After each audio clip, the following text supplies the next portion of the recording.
What it do, guys? I'm Chill Pill, and welcome to another episode of Black Sheep Reviews. It's February, and I bet you're all expecting me to review some game that has to do with love and romance and other mushy-gushy crap, since we're coming up to that one special holiday celebrated by loving couples and the greeting card companies alike, President's Day.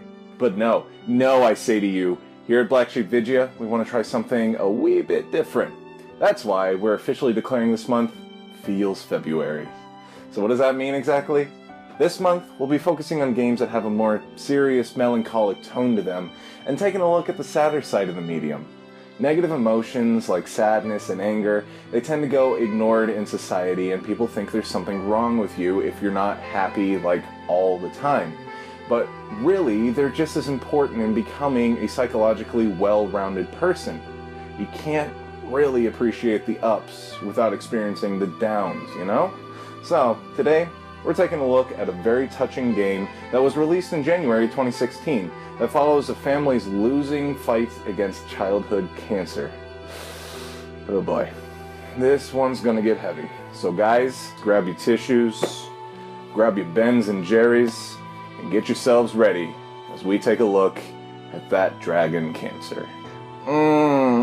Chunky monkey, now made with real monkey.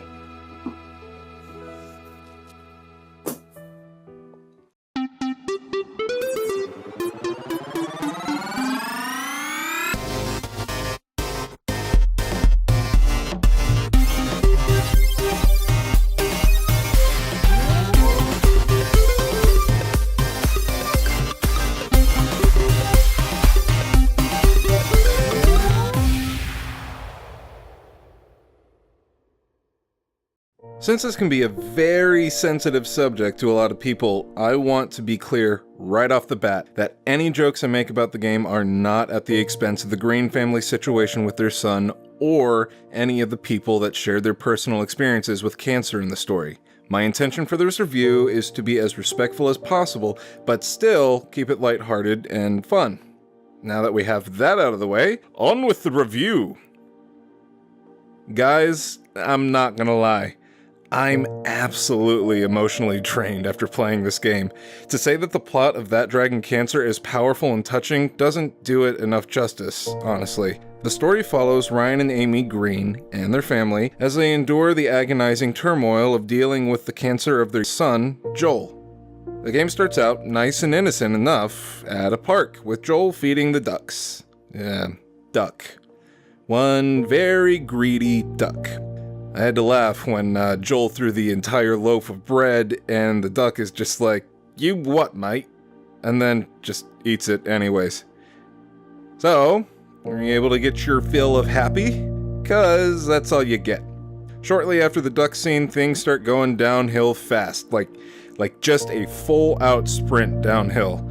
Joel ends up getting airlifted to the hospital because he gets sick, and the doctors inform Amy and Ryan that the chemo didn't work, the tumor has come back, and that Joel has just a few short weeks left to live.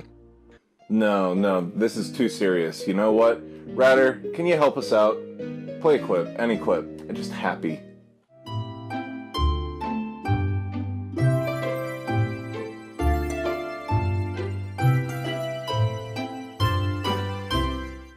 The rest of the game splits the story into the real hospital moments experienced by the Green family and the surreal metaphorical segments that represent how Ryan and Amy felt dealing with Joel's awful disease. The feeling of hopelessness and loss is palpable throughout the game, and you would have to be made of stone to not get at least one lump in your throat while playing. A major reason why I think the story hits so hard isn't just because of its base material.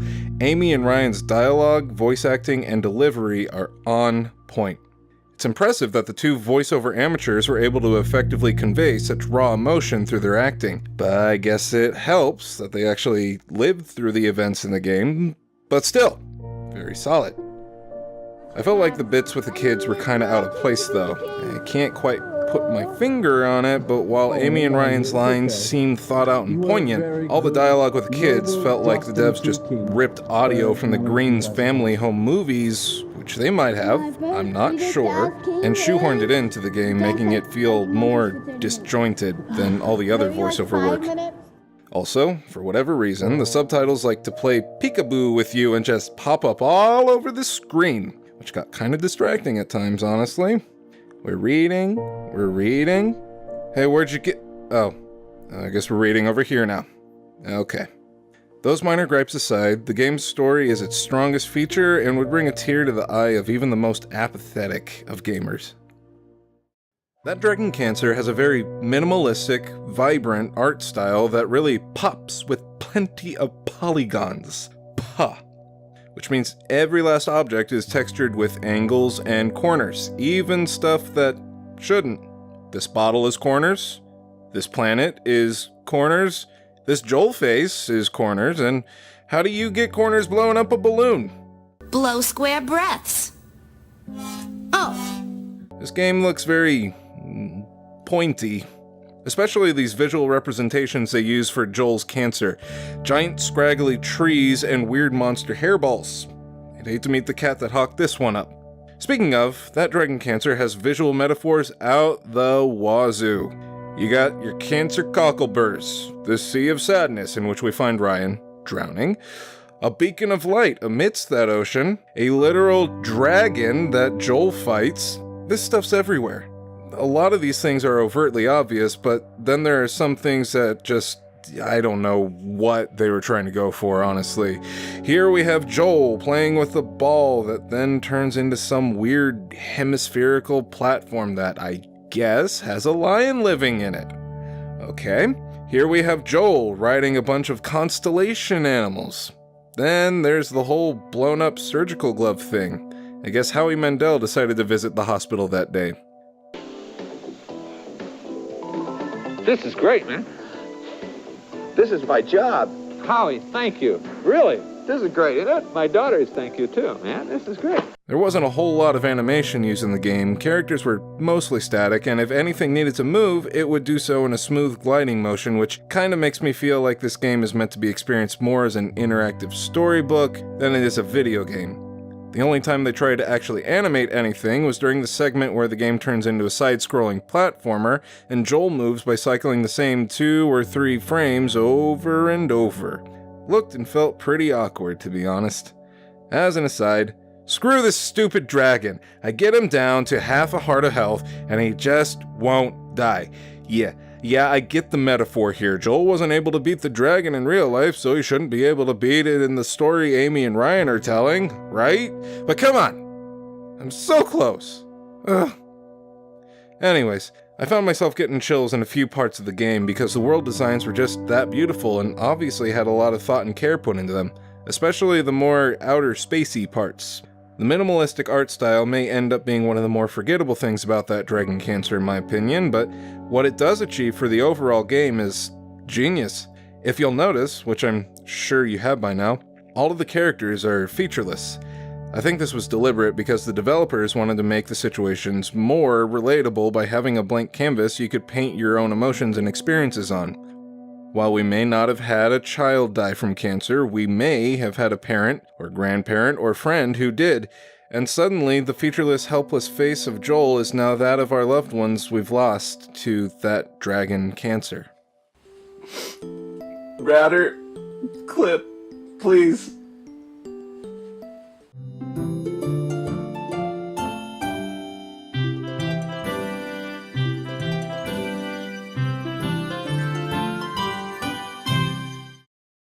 This may come across as a very, well, duh, chill pill kind of observation, but if the tone of the story and music aren't on the same level of quality and complement one another, they can sour the overall gaming experience and make it feel bleh.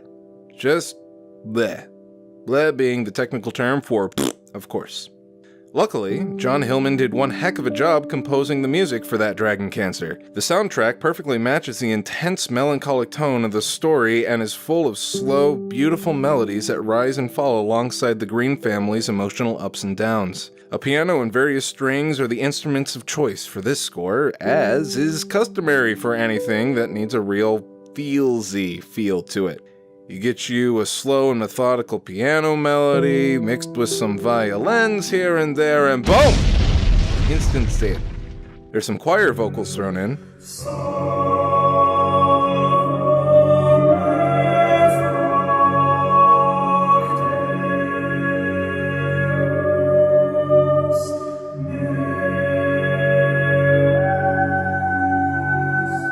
and the occasional synthy sounding stuff.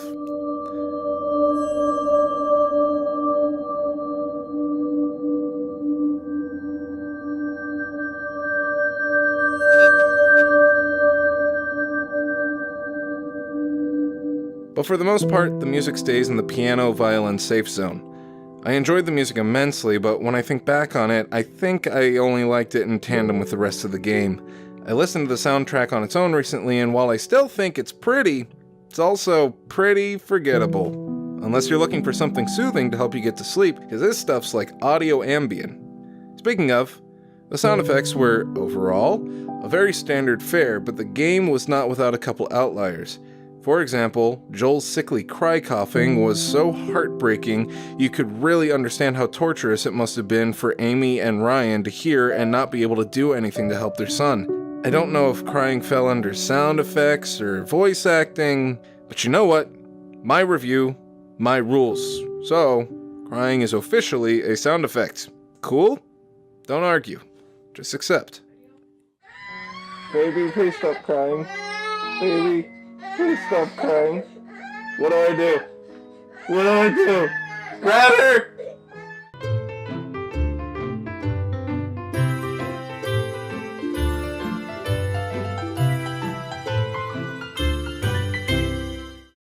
There's not much in the way of gameplay in that Dragon Cancer. Mostly you'll point and click to move, listen to some dialogue, point and click to move again, look at some interactive objects, pictures, letters, and the like, and then point and click to move once more just for good measure.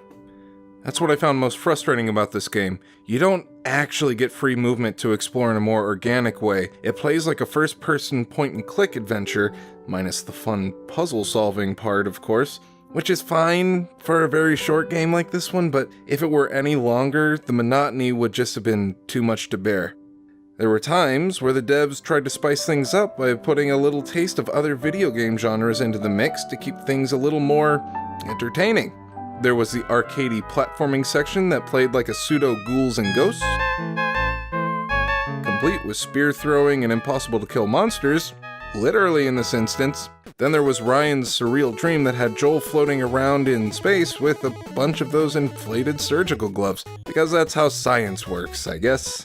Avoiding all the cancer hairballs along the way. And things are rounded out with a quick kart race around the hospital. Let's go! Ma'am, I'm gonna have to ask you to refrain from go-karting around the hospital floor. Ma'am, our other patients are trying to sleep. Ma'am, please stop running over the medical supplies. They are very expensive. Ma'am? Ma'am? Yeah, Peaches got it. Alright, I got first. Wonder what my prize is. Wait, my doxorubicin, imidazole, lumbar punctures. This is winning? Can I see second prize? These breakaway bits from the main game were entertaining to say the least, but ultimately I didn't see the point. I guess they do add to the overall plot in a way, but there is no doing good or bad in these sections. You just do. Something really cool about this game that makes it different than any other is the focus on the interactive objects. What do I mean by that?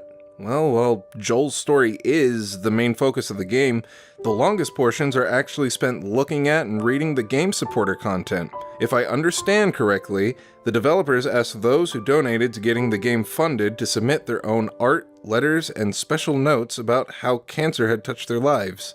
The hospital is decorated from wall to wall with photographs and various pieces of art, some of which is really well done and gorgeous. I will admit that this picture made me chuckle, however. I know what the artist is trying to say with the drawing, but all I see is Simba feeling a bit queasy after eating a whole bunch of Skittles. There's the aforementioned Sea of Depression that has a bunch of messages in bottles that reveal Amy's feelings on Joel's hopeless situation, as well as many other letters that recount other people's experiences coping with loved ones' fight against cancer. Finally, there was the Hall of Sympathy cards. This part was powerful.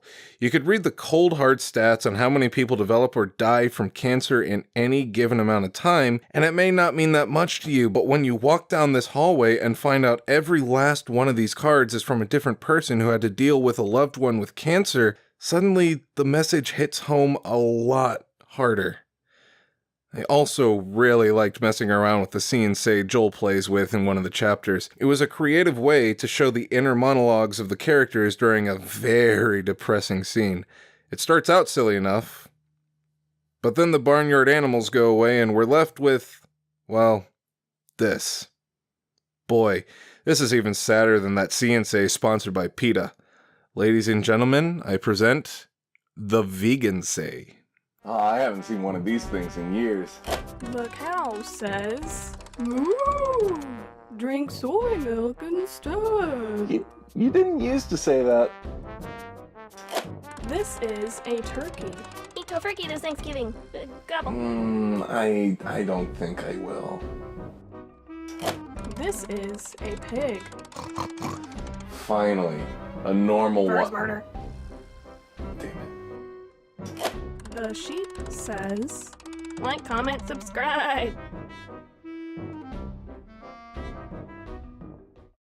This game puts me in a strange position here. I don't feel like I can actually say I had fun playing it, but I did enjoy my time with that dragon cancer. Other than my own personal experiences dealing with a loved one who has cancer, this game was able to evoke the most powerful emotions I've ever had when it comes to how soul-crushing the disease can be. I mean, just take the final scene, for example. As sad as Joel's funeral was, the depiction of his heaven really got to me. Look at him. Just look. He's happily eating a mountain of pancakes and playing with bubbles, and he has Manju, the dog he always wanted. The scene was already touching enough. Why'd they have to add a cute puppy? Nope. It's too sad. It's too sad. Rather, play something. Anything. Play it.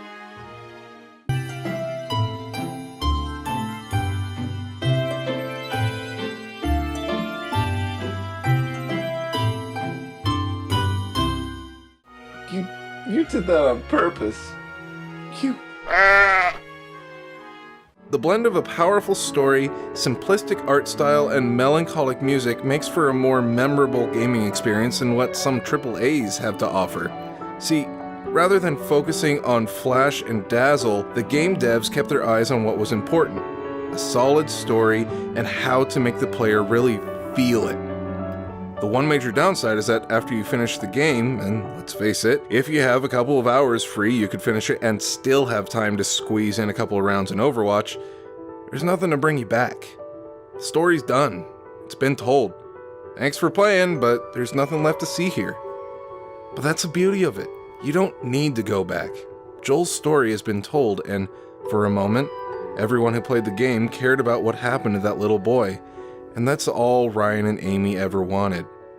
Although the art style may not look too great down the line, the gameplay is absent, and the replay value is non-existent, I believe that the combination of story and music is what will help that Dragon Cancer stand out amongst the seemingly endless sea of indie games these days. I really appreciate the time and effort Numinous Games put into their game. While the art may not age that well, and the gameplay was extremely lackluster, the beautiful music and the touching story are what will make that Dragon Cancer stand the test of time. That's why I give this game my rating of remarkable. While not perfect on all fronts, it still makes one heck of an impact. So, until next time, I'm Chill Pill reminding you, cancer sucks. I know I usually use this end bit to do a silly, bad advice, whatever, but real talk, cancer affects so many people all the time, and it always hurts to see a loved one lose their fight against it.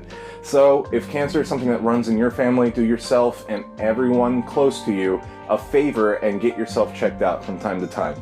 Early detection is a simple yet effective way to stop cancer before it becomes something uncontrollable. Okay. Enough serious stuff. I think we need one more clip to lighten the mood, rather, if you would.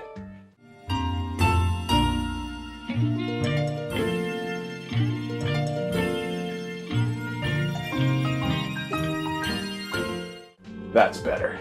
Well, until next time, see ya!